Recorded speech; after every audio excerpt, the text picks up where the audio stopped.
Hello, everyone, and welcome to Conversations in Horror. I am your host, Kevin L. Powers. I'm also the festival director, program director for Everything Something Wicked Entertainment, which does podcasts, short films, film festivals, and special events, all kinds of things that entertain you and not me. And that's why we're doing this podcast, because it's here to entertain you and not so much me. Conversations in Horror is a short podcast that we like to delve deep into different horror films of all different types of genres and subgenres. So you'll see some comedy horrors here. You'll see some just comedy here. You'll also see some good horror films and some bad horror films. We love to delve deep into all different types of films, no matter how infamous they actually are. Which kind of goes a little bit into tonight's film that we're going to be talking about, because I've always avoided this one. This is not one of my favorite sequels to this franchise, but because it is Halloween and because we love our audience so much, we have decided to do an episode on Halloween 2, the John Carpenter's era Halloween 2, directed by Rick Rosenthal from 1981. Yes, 19. I had to look it up because I don't know reason being because I don't speak about this one much.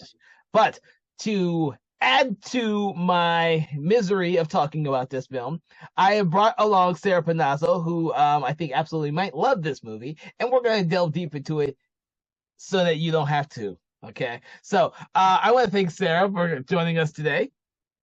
Thanks, Kevin, for making me watch this without the first. Well, I honestly don't think you can watch this one without having. I don't think this one stands on its own. But Yeah, I think watching this the first time, I had immediately watched it after watching the first, and I was like, "Oh, this is cool. I know this kind of builds the lore of Laurie and the history for some of the sequels because now we've got like 6 different timelines." But watching it on its own is such a weird experience. it is, and I had to watch it on my own again. I have actually have not seen this one in a very long time. Back in the 90s, I guess it was. I used to watch all these every Halloween. I watch them in order, and I watch all of them every year on Halloween until I got up to part 6. After part 6, part 7, H20, I say, you know what? It's not worth watching these movies every year. So I haven't watched the second one in a very long time. I've just never thought the second one was all that good. Yeah, it continues the story of the first one, and I absolutely love the first one still. But I'm like you. When I very first saw this film, I was very young, and I saw it probably in the mid 80s whenever the third one came out. I Mhm. remember my mother having rented all three of them, and I kind of watched all of them within a day or two. So we kind of watched them all, and I always thought this one wasn't that good. I even as a kid I preferred the third one over this one. But there are elements of this movie I do like, and I will touch upon all those. How about you?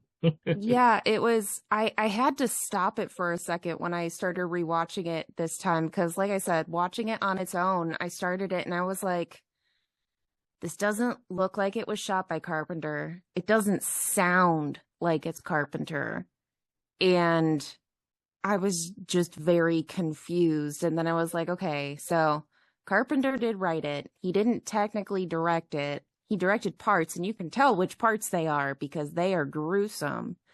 But overall, I was like, I think I even put a note of like, what is this discount music of Carpenter's? I know some people love the revamped version of the theme for this, but I was just like, is this some like commercial knockoff of the original theme? And basically, they had like sped it up. I think they said to like 5/4 and just redid it. And I was like, okay, I guess that's a choice. But I'm trying to there remember were if there were this. definitely some scenes that were shot that I was like, okay, this is like copying the first, like from Michael's POV. And then there were a lot of them that I was like, this isn't a Carpenter shot. Why would he shoot this? And then I'm like, oh yeah, that's not him. Yeah, well, I mentioned it was Rick Rosenthal who directed the film, but the thing was for me, even when I originally saw this film, I thought it was odd that like the majority of the film takes place in a hospital. Um, Hmm. that just took me out of the whole world for some reason, and I still don't know why. I actually think that Rob Zombie did a great idea by just keeping the hospital scene, this whole movie's sequence more or less like what 10 minutes of the beginning of his Halloween 2. I just thought this dragged on forever. And the only scenes I really liked were the ones with Donald Pleasance. I like Laurie's Yeah. like comatose for half the movie. She's not even in most of the movie. She's in like 20 minutes of it.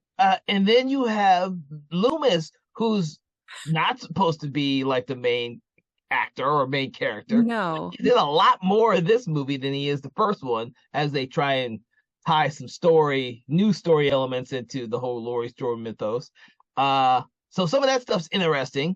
Yeah. I But gotta say, he has my favorite line, and I can't tell you how many times he says it, but he's like, I shot him 6 times. And that's his entire line of dialogue for the first like 30 minutes of the yeah, movie.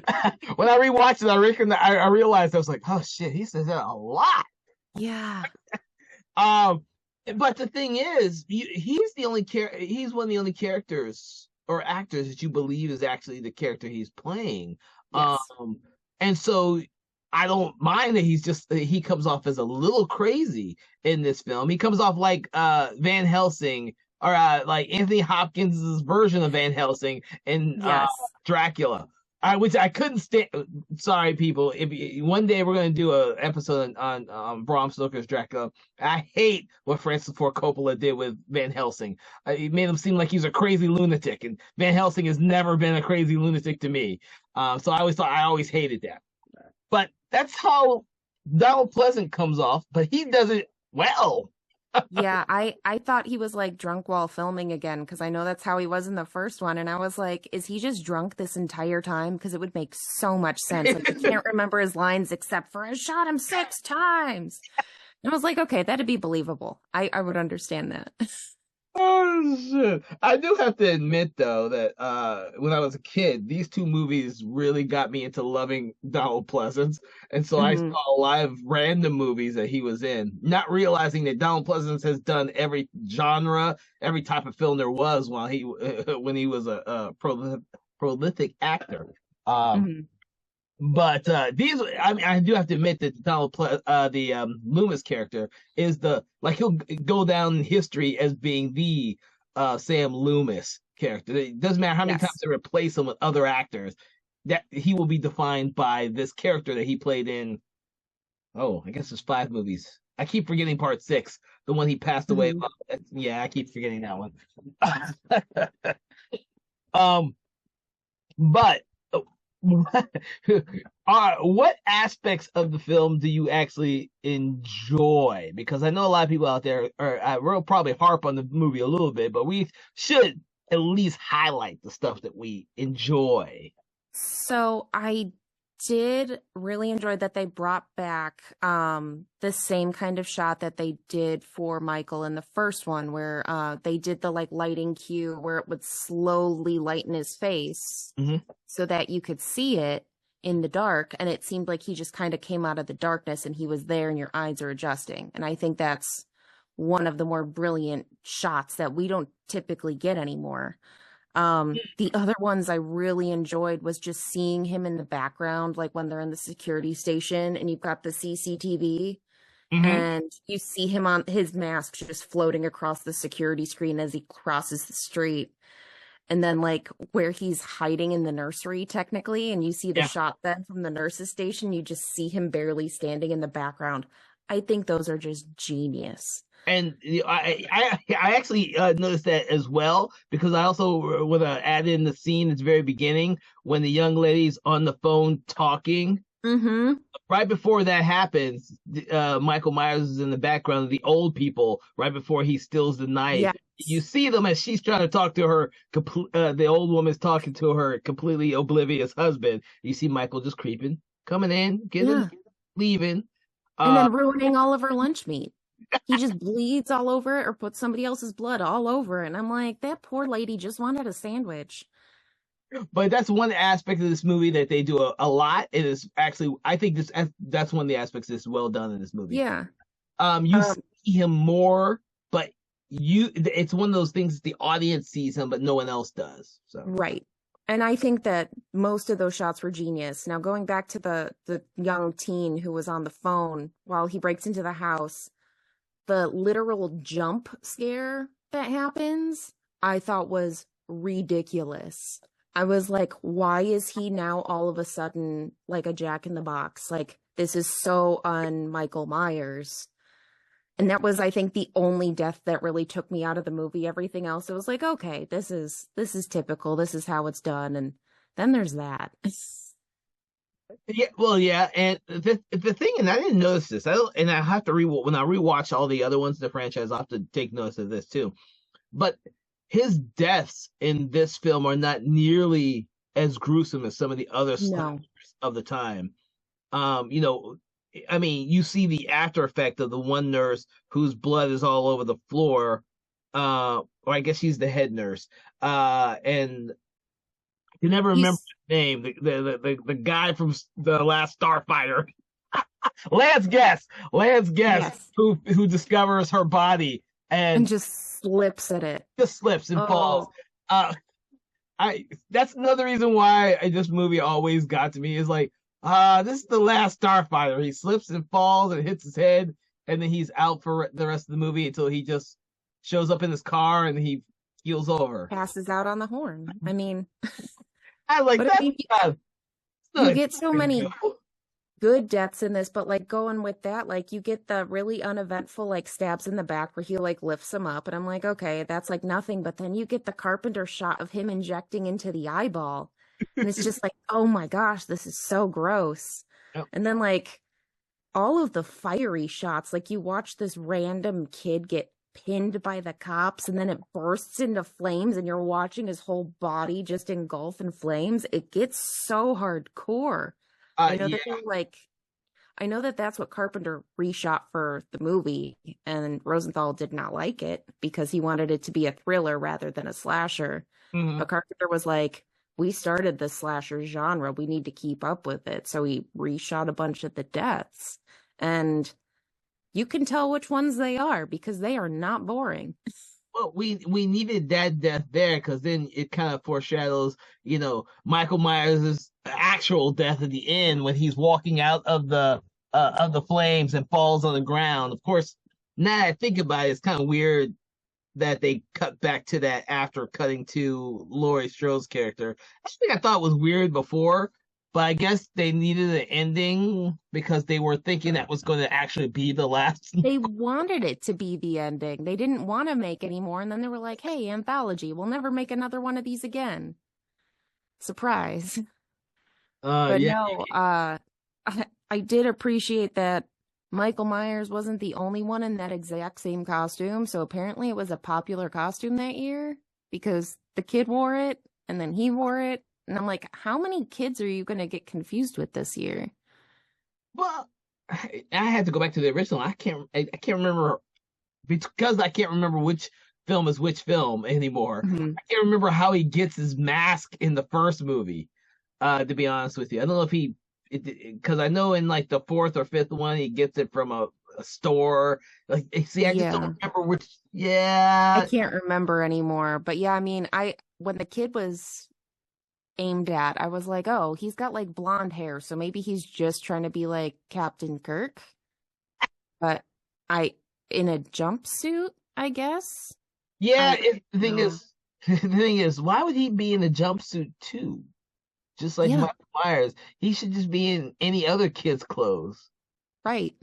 I noticed that, you know, it's 81, so 40 years after the fact, I fucking noticed it. I'm sure other people noticed it too. I was like, why is he's a little kid. He's a kid who's dressed up like Michael Myers, and Michael Myers is in a costume at this point. He just has overalls on because that's what he found. So this kid should have something much different. But hey, who knows?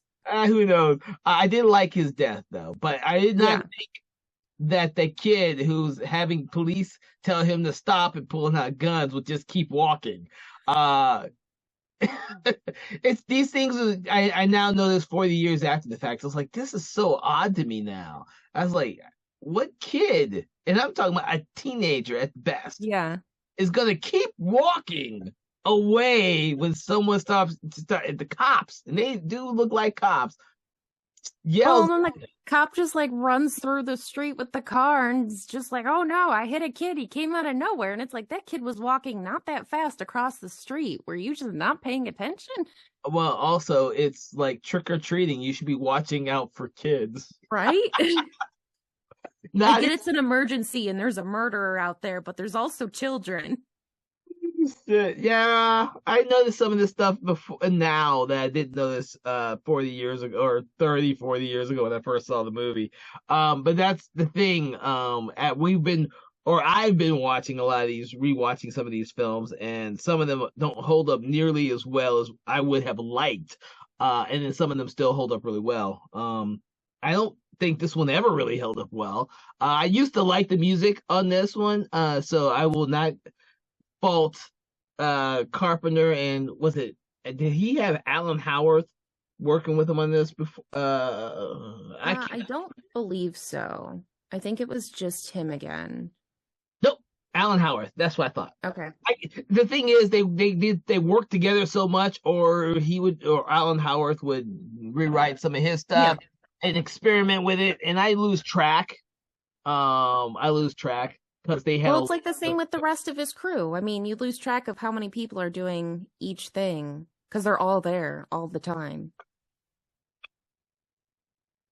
Yes, yes, yes. So, even though we found good things about the film, we keep coming up to bad things about the film. I'm trying to find some more good things. Other than I really did enjoy the cinematography of this. I do think that even though I hate the location of a hospital, I really do hate the location of a hospital. I do like the cinematography for this film, despite the fact that I think too much of it is in the light. Now, it annoys me when you're in the hospital and there are scenes that are freaking in the dark and they don't have no reason to be in the dark. I'm like, dude, if they have light sensors, a person in the room, that means the light should be on, you know? Yeah, but I don't think that was the time that they had them, but also I think they said it was more of a clinic than a hospital at one point, which then I understand, like they're not fully staffed. And I mean, it's like the night crew. And for some reason they had Lori possibly on the same floor as all of the newborn children.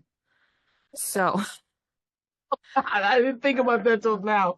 I guess she's a minor still. So I don't think they typically put all of those on the same level, but well, who knows? It's a small town. My worst thing is that there was no one watching the kids until the late nurse shows up.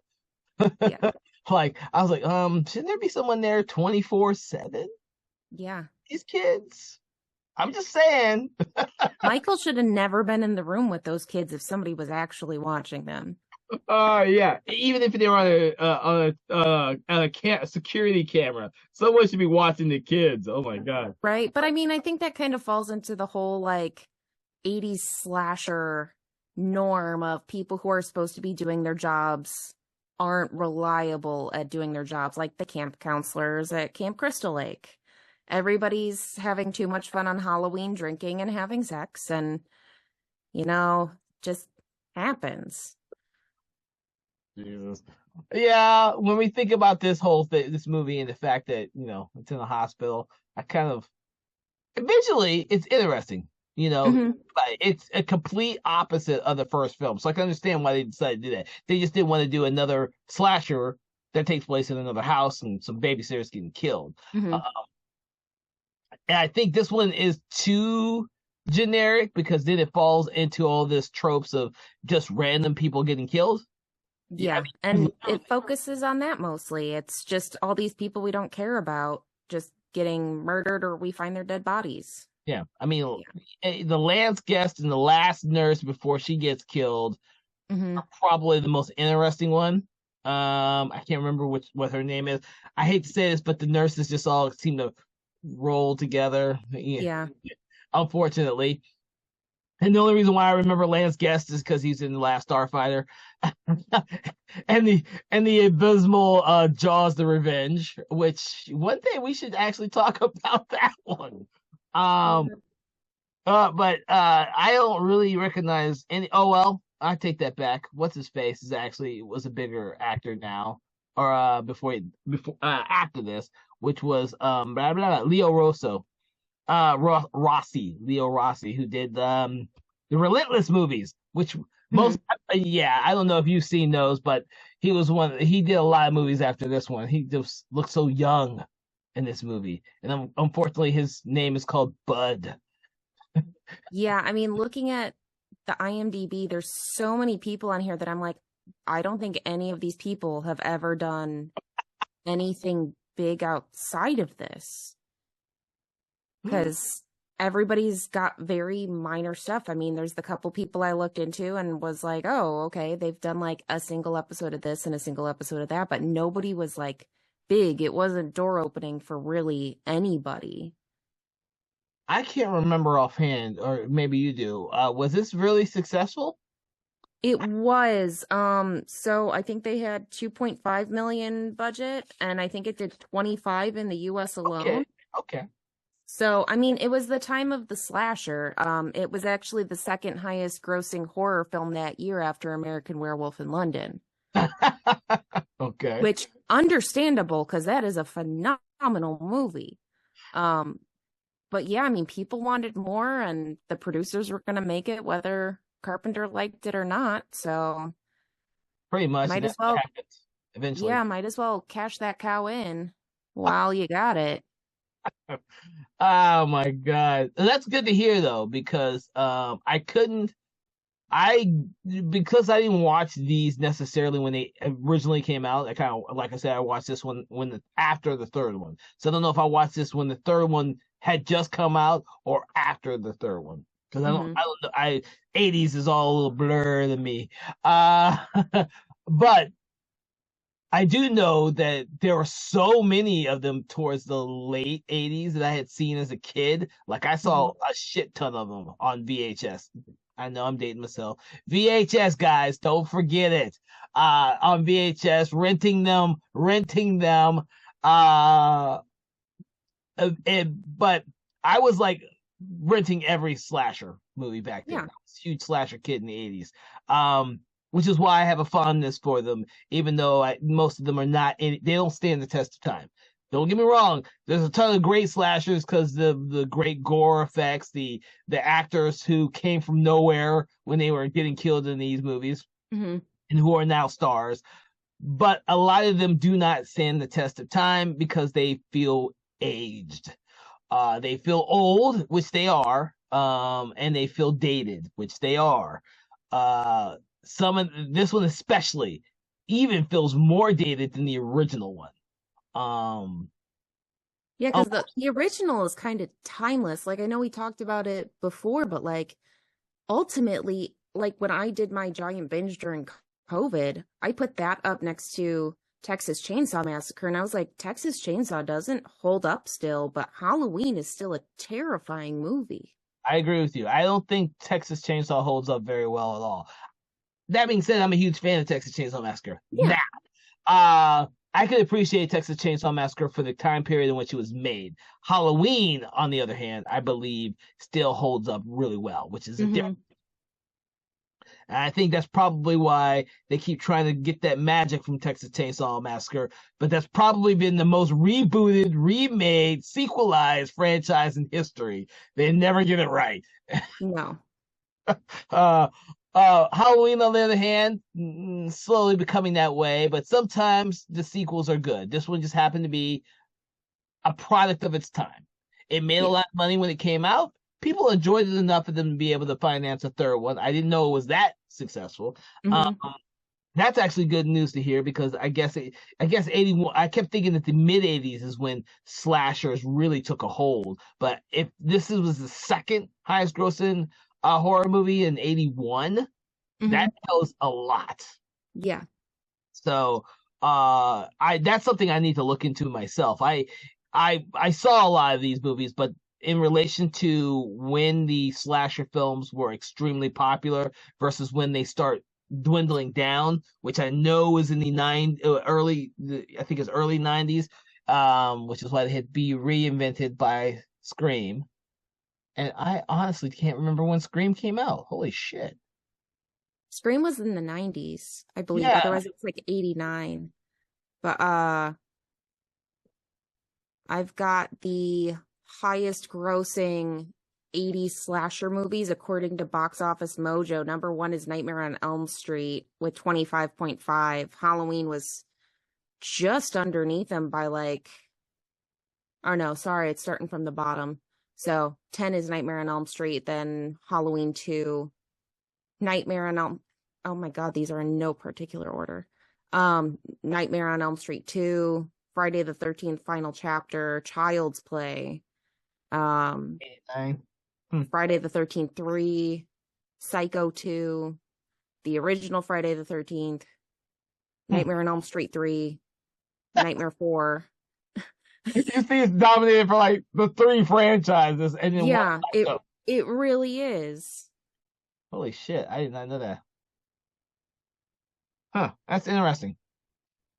I mean, there are so many slashers that came out in the 80s. It's hard to believe that these 3 took over. Well, I guess Texas wouldn't be on there because they only really had 2 films. I think at that time, yeah. I mean, because I can't remember when the third one came out. I'm hard to remember when the third one came out. So who knows?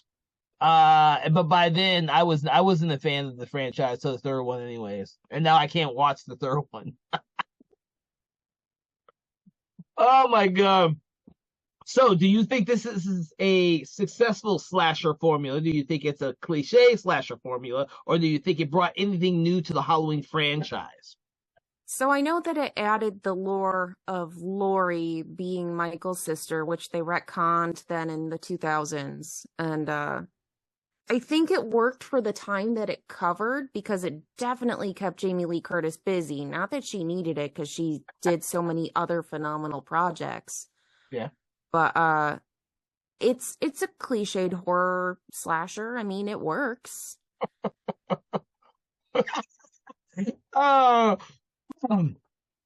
Yes, it does. I think it does work for a film of its time. Now, that being said, I don't think that this one holds up to some of the other sequels. I guarantee you, there are tons of people out there who would rather watch some of the other sequels and skip over this one. But is it the worst one you've ever seen? Because it definitely isn't the worst one I've ever seen. No. Although, what is the worst one you've ever seen? I don't even know. How can you not answer that question? That way, you brought it up, and that way, I know the people out there listening and wanting to know what's the worst one to you. Just for Halloween or any of the major franchises? No, just for Halloween. Pick one of the bad Halloweens. I mean, you've got all of those awful ones in like late 80s, early 90s, which as a child, they terrified me. But as an adult, I'm like, why was I afraid of this garbage? You gotta be a little more specific about that one. Because I love the 4th one. I absolutely love the 4th one. So not that one. I think it was like Resurrection and H2O time period. I love H2O. H2O was absolutely brilliant. Honestly, it's been a while since I've watched them, so I can't remember which one is which. I just know that there was like a scary murder basement in one of them, and it looked like my basement, and watching it at like 7 years old did nothing for me other than terrify me. I think that was the Resurrection, because I think that's the one with Katie Sackhoff in it, before she was big. I always wanted to watch that one with the alternate version one, but I haven't gotten to it because I've only ever seen that one twice because I just thought it wasn't that good. Well, and that's probably it because like I said, I watched it as a kid. It terrified me, and I think I watched it once as an adult, and I was like, "This is trash," and I never watched it again. The thing is, Halloween, was it the Curse of Michael Myers Part 6? Also, I thought was horrible. but it has Paul Rudd in it early, and I absolutely loved Paul Rudd in this movie before I realized who the fuck Paul Rudd was. And it still stands a little bit for me because it's Donald Pleasence's final film. So I hate what they did with this character because he died. Paul Rudd has these genuine looks on his face in that movie that makes you believe that he actually believed everything he was doing in that movie. The looks on his face are absolutely just, they're like, oh my God, he actually believes all this stuff that he's putting on the screen. Well, now we know why he's still famous and getting roles, because he is that good. So that's what I take away from Halloween 6. I don't like the mask. I don't like the story. I don't like much of anything in it. But Donald Pleasance, his final movie, and Paul Rudd, I can watch that one. I've seen that one more times than I've seen Resurrection. I have not seen it more than part 2 though. Part 2 I watched reluctantly for many Halloween seasons. Oh my God. I probably would put it on and let it roll and go do something else and come back when it was over and then put the third one in and sit down and enjoy the third one because I still enjoy the third one. When I rewatched the third one for the podcast, I literally sat down and watched the third one. The second one, I kept As we get into this month, I constantly sing the Silver Shamrock theme to myself all the time. It never ends. If I was ever to get the opportunity to remake a movie, I would remake Halloween 3. Just because it would be so much fun to use the exact same concept in today's climate with toys. It would be, I mean, we're already there with like all of the weird AI movies and like what is it, Megan? Oh, you're right. I forgot. I actually enjoyed Megan, but I completely forgot about it. Well, no, I'm saying like I enjoy him too, but like we're kind of at that concept without realizing we're at that concept. Yeah, didn't they do like an AI movie recently? They did. It's like don't be afraid or something like that, or maybe that was the tagline. But yeah, I think it just hits rental on streaming because it was kind of in and out of theaters. But okay. And then of course Megan 2.0 comes out soon. And then I think they got another one that's very similar. Of course, the remake of Chucky had to deal with AI too. So right, which I thought was brilliant. I mean, rogue AI, all of a sudden animating. That's how we get Terminator. But I feel like there was also a Goosebumps episode and book that was like Halloween 3. Oh, where you put the mask on and then it was. Yeah, I remember the cover. Yeah. But I mean, it was a kid's version of it. So, I mean, it's a popular concept that I will watch all the time because it's fun. I mean, they even have it happen in like Halloween Town. I've never, and I'm sure I'm ashamed to admit this. I've never read a Goosebumps book or Fear Street book. I've never seen the movies. I have seen the Fear Street movies. Yes, it's absolutely brilliant.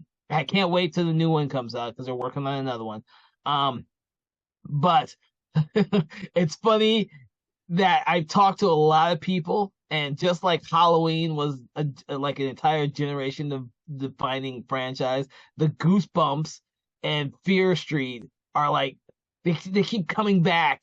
they disappear for a little bit, but then they come back, and I love them. I mean, it's entry horror like myself. I grew up reading everything all the time. I would hide behind the couch while my dad watched like certain episodes of The Twilight Zone and X-Files, and I would read Goosebumps.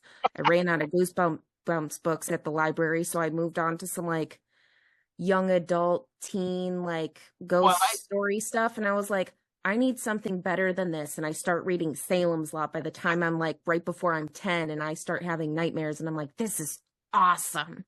Oh my God. I can't say much. I've read Stephen King real early myself. And like I tell everybody, I read the Halloween 4 novelization when the movie came out, before the movie came out. And so I was really into those I was really a huge fan of the Halloween franchise for the longest time. And going back and revisiting them, even the ones I didn't like as much as a kid, is an interesting experience. You go back and you rewatch these movies, and you don't remember them or you don't fondly appreciate them like you did when you were younger. And I have to say that the '80s was a long time for me ago. But you can appreciate when someone new, someone younger, watches these films now and they get scared or they have a different experience than you do. You can appreciate that because nowadays all these audience members and people who watch horror like us have 2,000 titles to choose from. Mm-hmm. Whether it's streaming, at the movies, original content for webisodes online, they're inundated with all this stuff. And if they decide to pick up Halloween 2 from 1981, that's a good thing. I hope that they're picking up the first one as well. I hope watching the second one by itself. You always gotta go back to your roots. You gotta see things from the original and see how they progress and how we got to where we are today. Otherwise, some of the newer stuff doesn't make sense. I'm not going to call him out. Yes, I am. I'm going to call out Philip Ray, one of our other guest hosts. I don't think he watched any of the Halloween movies until the new ones came out. And I'm like, you're missing so much. It's very weird for me to listen to younger generations or who don't watch nearly as much horror as I do, who don't look back to where it all began. They just watch what the newest thing is because everything nowadays is being rebooted, remade, legacy sequels, and everything else. So that's my 2 cents in regards to Halloween 2. I do hope people check it out if you are a Halloween film franchise. Don't just skip around and watch random movies. It's always good to go back to the beginning and say that you've seen it and say that you understand some of the original intent for it, because I know people who started off with Halloween 4, which is so sad. Yeah. It's so weird and random where people still start off in the middle of franchises, knowing that there are movies before that. But I do hope that they go back, like you said. Check out what else is out there. Check out the originals. They're not bad. Like what Mike Flanagan we were talking about, when he comes up with his version of The Exorcist, I hope people go back to watch the original one first. Jesus. Yeah. All right. So what else do you have to say about Halloween 2 from 1981, Panazzo? Like we said, it's a fun film. It's not the worst slasher movie I've ever seen where it's like laughably bad. There are some scenes where like Michael walks straight through a door and shatters it, which he is a huge force of nature at that point with that science. But it's got some really good gory scenes that keep up with the time. And it kind of is the baseline for the rest of the Halloween franchise. I mean, a lot of people thought that Laurie being Michael's sister was in the first one, and this kind of puts down that baseline. So you kind of don't get the rest of the series at that point unless you see this. Yeah, I agree. I mean, hell, if you even watch the 4th one, you realize that, Laurie had a daughter. Or if you go back and watch H20, which retcons everything, Laurie. I still like calling it H2O. I can't call it that because that's not what it is. It's not water. As a kid, that's how it was told to me, is it was Halloween H2O, and I was like, I don't get it. H20, I called it that. I was adamant about that for a long time, and I call it H2O, and it doesn't matter any fucking more. Time has erased my general love of the movie because they made Resurrection. Yeah. But, just like Michael Myers goes to a fiery death at the end of this film, and, Laurie Strode cuts off his freaking head at the end of H20, you can't keep She shoots him in both eyeballs in this movie. Yeah, I didn't want to mention that she's that good of a shot to shoot him in both eyes. I mean, she was pretty close though. She's like, you can't see this, audience, but the gun in Lori's hand is shaking. There's no way she could possibly shoot two eyeballs out in a mask. It doesn't matter. She would have to be at least like 2 inches away from him. She's scared. That's why this is the reason why I prefer H20, because she's a badass in H20. That's what I have to say. I do hope that everyone out there gives the movie a chance. It is the Halloween season by God. It's October. Go out there, check out all the films in the franchise. Although now that I think about it, there's a shit ton of films in this franchise now. I guess you'll have to pick and choose. Pick your favorite timeline. I had to think about it for a second. I was like, holy crap, I don't even know how many, 8, 9, 10, 11, 12. There was, 13 movies in this franchise now? Jesus Christ. I know it has the highest number in any franchise currently. Yeah, well, Friday the 13th tried to get to 13 for years. Yeah. Oh my God. So yes, you have a lot to choose from, and we are not going to be doing all of them this year for the podcast, but please check out all the other episodes that we delve deep into the franchise of Halloween. The original Halloween from 78, I believe, is one of our earliest episodes. So make sure to check that one out as well. And then we hope that you stick around for all the other episodes we have for the month of October and the Halloween season. I am Kevin Powers, and Panazzo has been my special guest. We hope that you continue to enjoy horror films for the next month and for the next year and for the rest of your life, because Halloween is every day of the year here at Conversations in Horror. All right, everyone out there, have a great day. Conversations in Horror is a Broken Lighthouse Pictures production, produced by Kevin L. Powers, executive produced by Kelly A. Inoka, and originally filmed via Zoom technology. Conversations in Horror is hosted by Kevin L. Powers and co-hosted by various horror film lovers and filmmakers. To learn more about Mr. Powers, please make sure to check out his Patreon page and other social media platforms. Conversations in Horror is copyright 2024 Broken Lighthouse Pictures production.